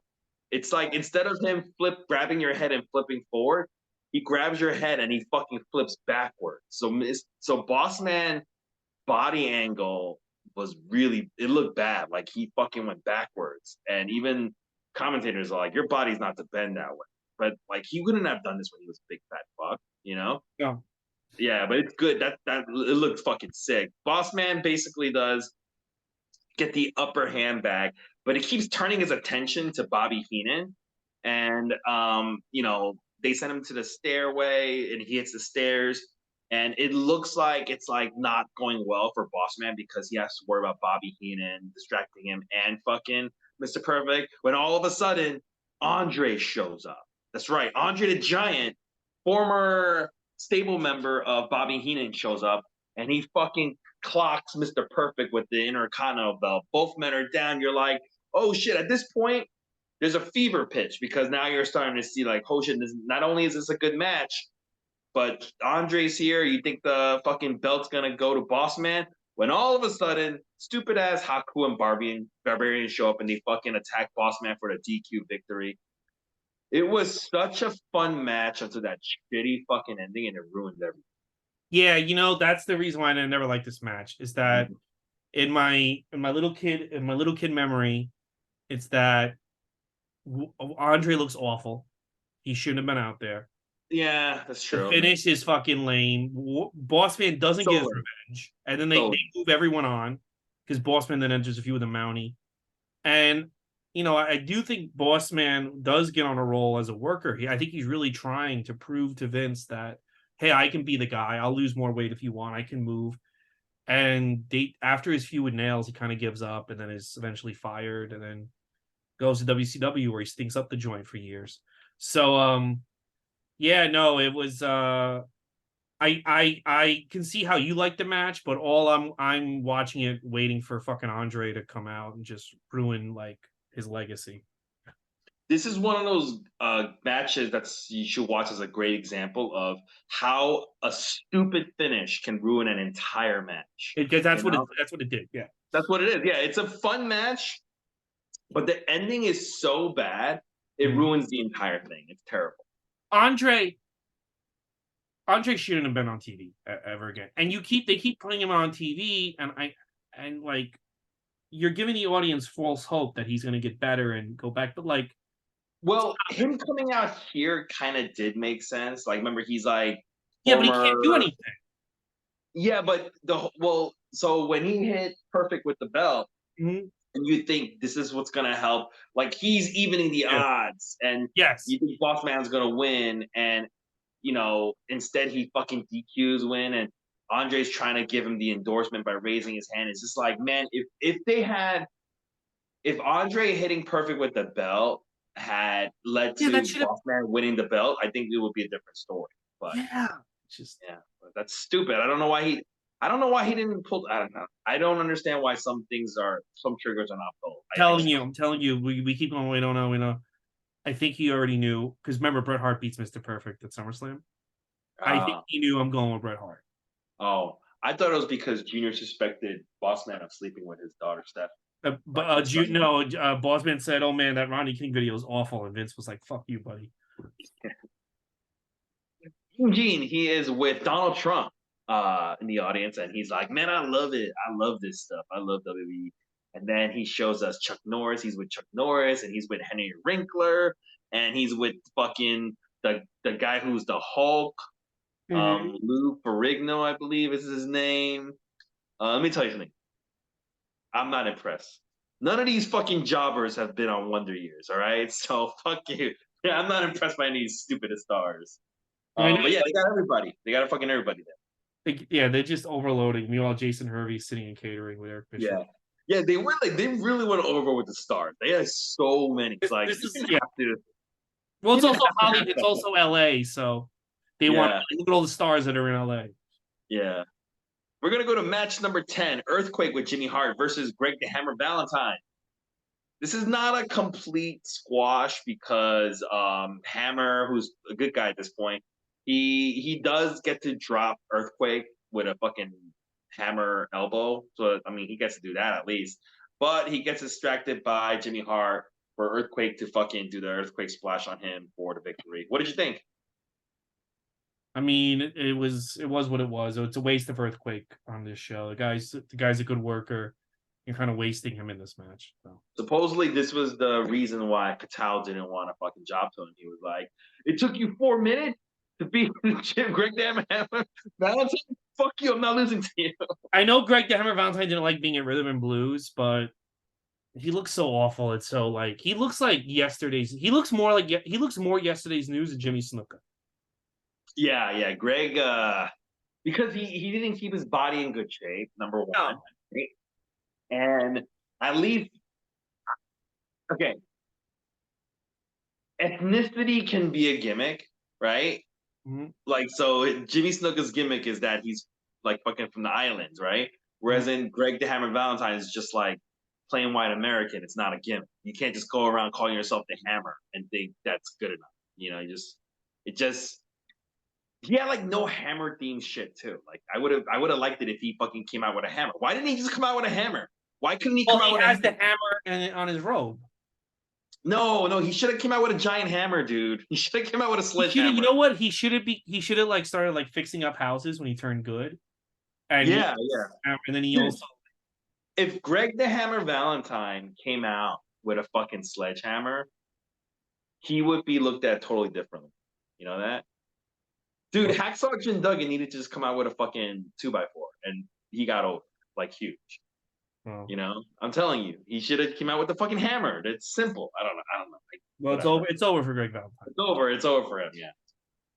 Sean Mooney, he is with Legion of Doom, and they're talking Power and Glory. They're mad at Power and Glory because Power and Glory cost them the title shot against the Hart Foundation, Yeah, they've which been mentioning this a lot on this show. Yeah. yeah, yeah, which well, yeah. So I thought it was gonna be a bigger fucking deal than it was, dude. This is the second time they're mentioning that Power and Glory cost fucking LOD the fucking title shot that the Nasty Boys get. And the LOD don't forget that as well, because they do mention after Power and Glory, we're going after you, Nasty Boys. We saw that you guys won the title. And Hawk has a great line where he goes, Power and Glory? Power and Glory, when we get done with you, you're going to be sour and gory. And I was like, yes, it rhymed. It's perfect. I thought that was very clever. So match number 11, Power and Glory with Slick versus Legion of Doom.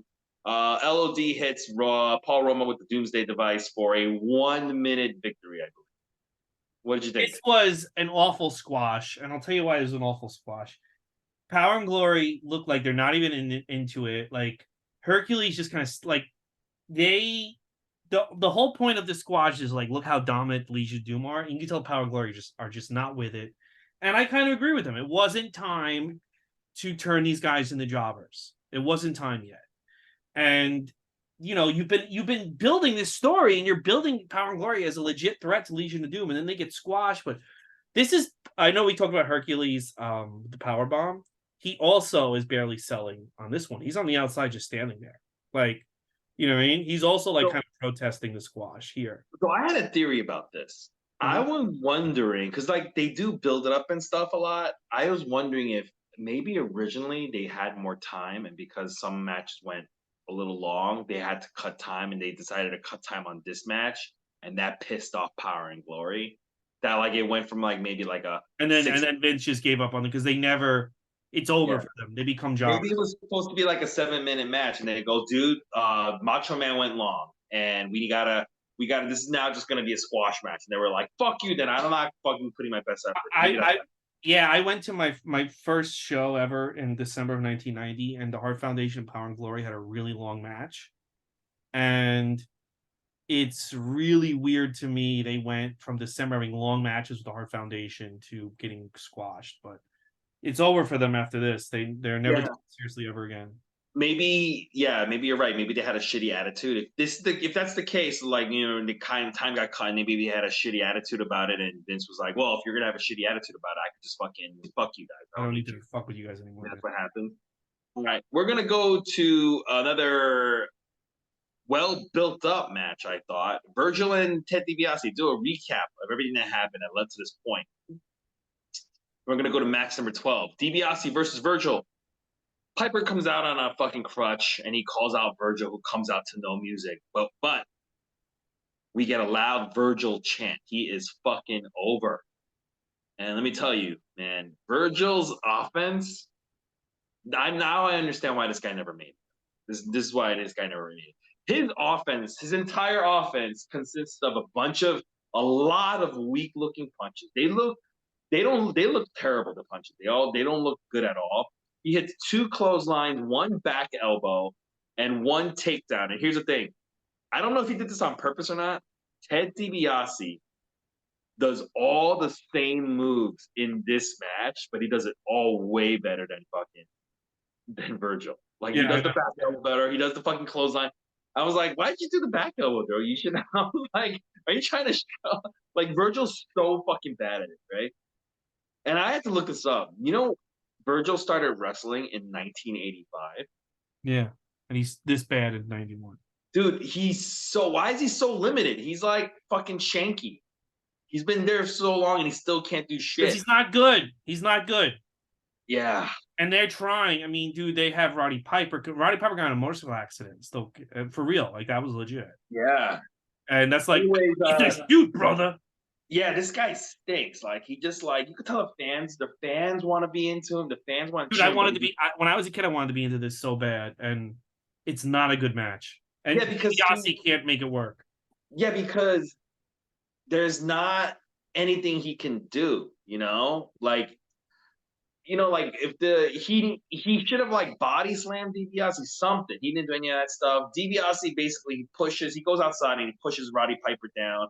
They get into an outside where they're getting in a fight. Virgil, and while that's happening, DiBiase's outside getting into it with fucking Piper. Virgil wins by count out. So fucking terrible. DiBiase puts the $1 Million Dream on Virgil, while Piper's not good in this team either. He does like this overselling like I'm tripping over myself trying to get into the ring. It's so shitty and so hokey. I can't stand Roddy Piper in the late 80s, early 90s. He's just fucking like, he's like the worst. I'll tell you what fucking changes him, what revitalized him and made him a better wrestler when Ric Flair shows up. Somehow that flips a switch in him. Yeah, maybe, but he's doing this. No, he's horrible in this. Yes. Yeah, he's overacting. So bad. And it's just like not believable at all. And then Sherry coming back out, because I think people feel like, is Macho Man gonna come back out now? Sherry comes back out. Yeah, they were like, wait, like it just felt like it didn't feel like the release, the payoff we all wanted. And no, it was terrible. Yeah, so Piper saves Virgil from the fucking $1 Million Dream, but then fucking Sherry comes in and she saves DiBiase, and DiBiase starts attacking Piper with the fucking crutch. and Piper's like, there's a point where finally the fucking DiBiase and Sherry leaves, and Piper has the crutch, and the only moment that's actually fun in this whole thing, he takes the crutch and he throws it right into fucking referee Danny Davis's fucking dick. Oh yeah, he probably did. That's the only part that's funny. And then fucking Virgil starts yelling at Piper, "Hey, just like you said, get up, and he fucking wills Piper up to his feet. The ending is stupid as hell, and you could tell the audience thought it was stupid too because they're not that boisterous. It's pretty dumb. This is stupid. People, yeah, again, like a lot of the second half of the show is like things I wanted to get excited for, things I was excited for as a kid before the show went on the air, and none of it's delivering.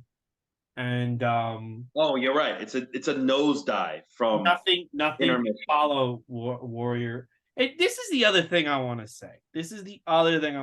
Because every documentary Ultimate Warrior, $1 Million Man's there telling you how terrible like he was in the ring and how he's no good.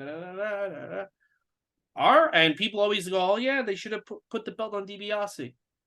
DiBiase, you have a bad worker in the ring, but you have a great storyline. You can't save it though. The match just fucking full. So Warrior's so bad, right? But guess who makes it the best match on the show? A match that none of you can. The show can't recover from. It's that good. Savage and Warrior. So if Warrior's so bad, what does it say about Savage? What does it say about you? Because if you're so fucking good, this match should have us at the edge of our seat. Bret Hart could have made it work. Yeah.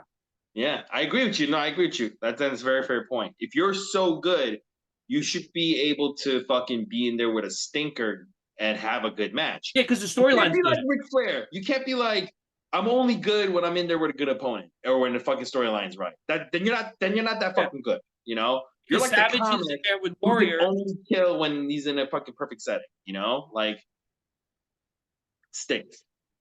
All right, Sean Mooney, he recaps the Hulk Hogan Sergeant Slaughter thing, and they cut a promo on Hulk Hogan. They mention Sarge's new rules, and we're gonna go to our penultimate match, second to last, match number 13, Mountie with Jimmy Hart versus Tito Santana.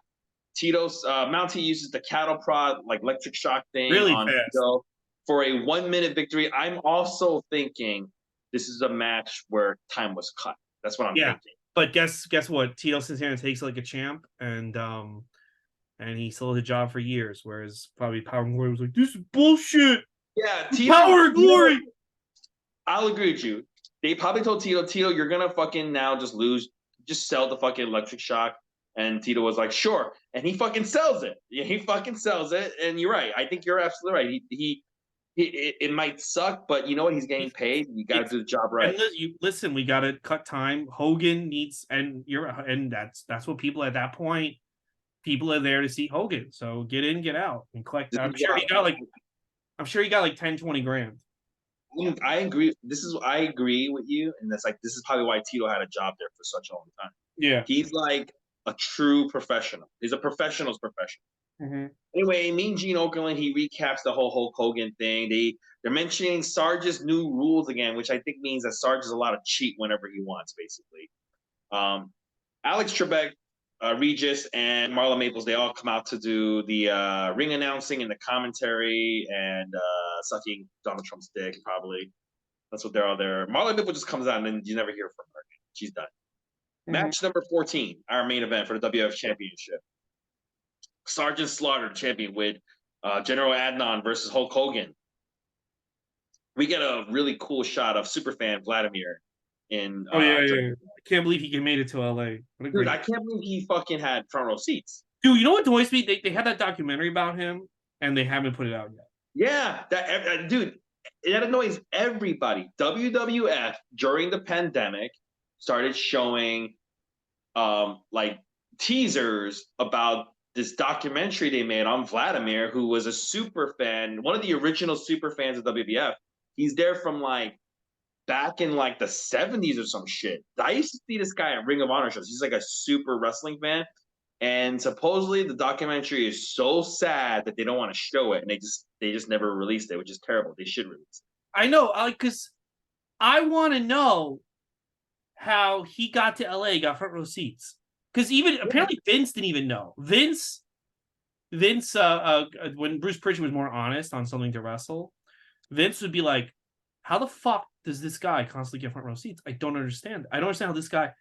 And Yeah, he gets front row seats a lot to and lots of and events. and when they would do the Raws where Vince would sit at the commentary, Vince would go over and say hi to him. Be like, "Oh, hey, Vladimir," but he would be like, "Dude, I don't even. I'm Vince McMahon. I don't know how this guy keeps getting these seats. Like, I don't know. I don't know Yeah, what this guy I does for a would. living or anything." Yeah, I would love to know because it's crazy. He's front row. You're right in L.A. That means he's a New York guy. Yeah. He fucking flew No, he was. all the Yeah, way because to I met L.A. him through the ringside guys. Yeah. Yeah, had That to get through, had to get a hotel room or some shit, and still got ringside. It's crazy. and I mean, he was doing it for decades, bro. Like I Yes. met him when I was in my 30s at an Impact taping, and I remember like Devon came out and hugged him. Dude, this is 1991, and he's right there. He's right there in the shot, and like, Here's the thing too. He when I first saw Vladimir, it mm-hmm, was at Ring of Honor shows in the 2000s, mm-hmm, and he was always at ringside, yeah, always. And those tickets were probably they're not obviously WBE tickets, but the fact that this guy is like probably going to like a lot of wrestling shows, not just WWE, and he's sitting right in the front row. This guy is I think all he's spending money on is wrestling. That's all he's yeah. But spending. I want to know. But I want to know, like, because like it's 1991 and like you don't have like the internet, but it like in like fucking at some point in 1990 he buys his front row ticket, but he's also buying front row tickets at the Garden, and then he's at front row at the. I just want to know like how he was able to accomplish that back then.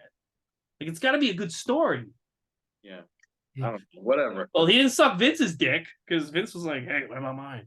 Maybe he did, and that's why they don't want to release the You know what? Maybe documentary. maybe they found out that him and Savage tag team Stephanie. That's why he got Yeah, maybe.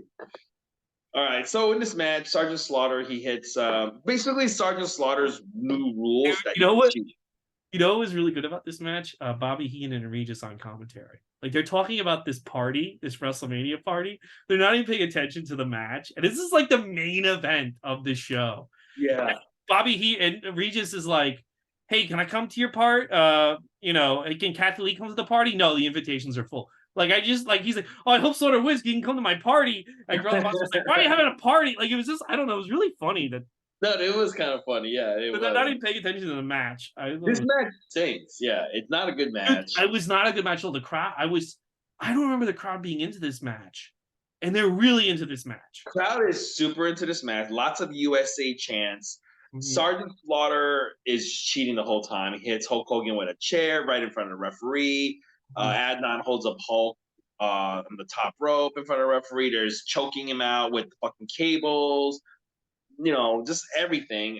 Sergeant Slaughter does hit one really cool move where he goes up to the top rope and he hits basically like a rolling stomp on the Oh, small. I thought you were about to say Rolling Thunder. I'm like, wait, I missed that. Oh Holy no, shit. it's like a yeah, he a rolling Imagine if stomp. he But he just basically, yeah, imagine if Sergeant Slaughter just did a Rolling Thunder and a 5-star flock smash in the middle of that'd this be match. pretty You're like, cool. Yeah, what's I'd be like, going on, holy shit. bro? Yeah, but basically, think of like he jumped off the top rope and he fucking did like a stomp on Hulk Hogan's back, but he like rolls through it.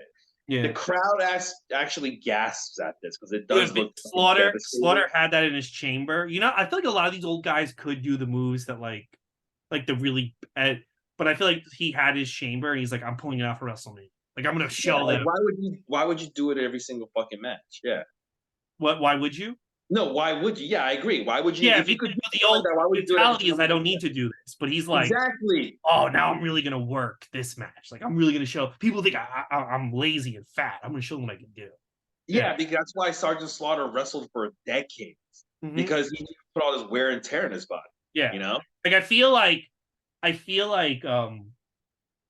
if Tito Santana wanted to, he could have done a swanton bomb, but he's just like, why the fuck would I do that dumb shit? there's this thing where MJF is really trying to start pushing for like I want to go back to a safer style of wrestling, But right? I don't think AEW, I don't think that's ever going to be acceptable. No, yeah, a lot of people, including some of the AEW fans, are like saying like they're taking it what he's saying very badly, and I think they're saying like he's trying to discredit or look down on what some of his peers are doing.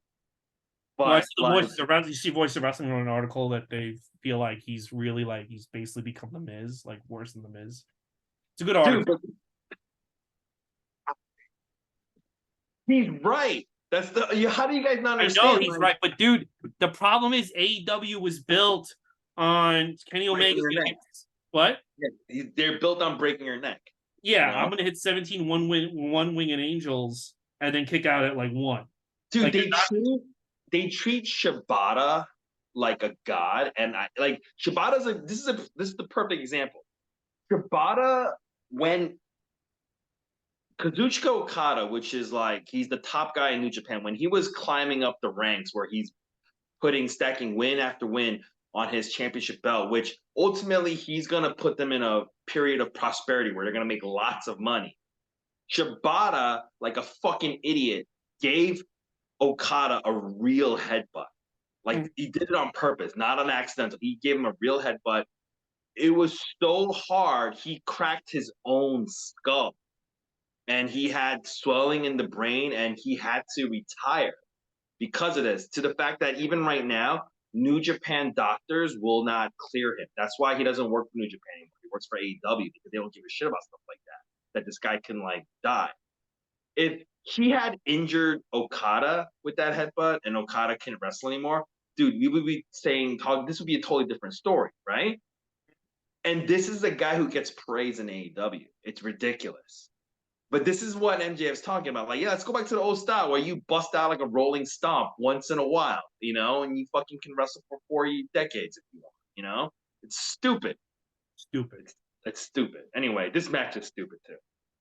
Anyway, when he hits that rolling stomp, he covers Hogan, but his own manager, General Adnan, is distracting the referee, which I thought was really dumb. That made no sense to me. Like, so he doesn't get the victory, Well, I and mean, then I non wasn't that good, so yeah. Sergeant Slaughter hits Hogan with a chair on top of his head. Hogan's bleeding. He's busted open. He puts him in the camel clutch. Hogan gets out of it. He rips up the Iraqi flag, and then he hulks up. Big boot, leg drop for the victory. What did you think? I mean, when as a kid, I was ecstatic Hogan won, and but the match was not good. This might have been Hogan's worst main event.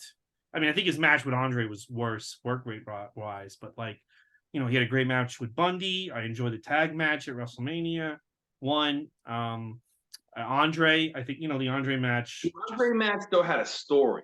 Yeah. This was tried to body slam him early on, and four is his worst WrestleMania match, I think, with the rematch with Andre. But whatever, that was to set up Macho Man. 5 is fantastic. 6 is fantastic, and then you have this, and this yeah, was the worst. it was a mistake. The crowd ate it up, but I also think like the crowd's like all into like the Desert Storm Saddam Hussein mania. That's why they're eating it up.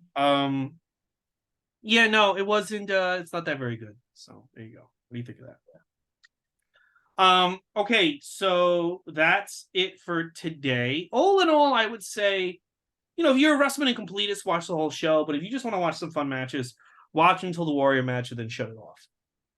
Yeah, watch those 4 matches in the middle. The tag team match all the way to Savage Warrior. Mm-hmm. And then go do something else with your day. But definitely watch Warrior Savage. That's a classic. Okay, so next week is Super Brawl 1, and that is Ric Flair versus Tatsumi Fujami. Ooh. Then we have UWF Beach Brawl, which I don't know what the main event is, but Cactus Jack is on the show, Dr. Death, Paul Orndorff. Then in 3 weeks, we have Great American Bash 91, and that is Lex Luger versus Barry Windham, and Sting versus Nikita Koloff. I said Sting versus One Man Gang. I was wrong. It's actually One Man Gang versus El Gigante, which is yeah.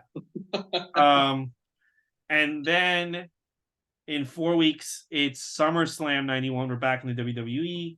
It's the match made in heaven, the marriage of Savage and Elizabeth, and the match made in hell, Hogan and Warrior versus Sergeant Slaughter's Triangle Terror. And after the match, Vince fires Ultimate Warrior. So there you go. What are you looking forward to?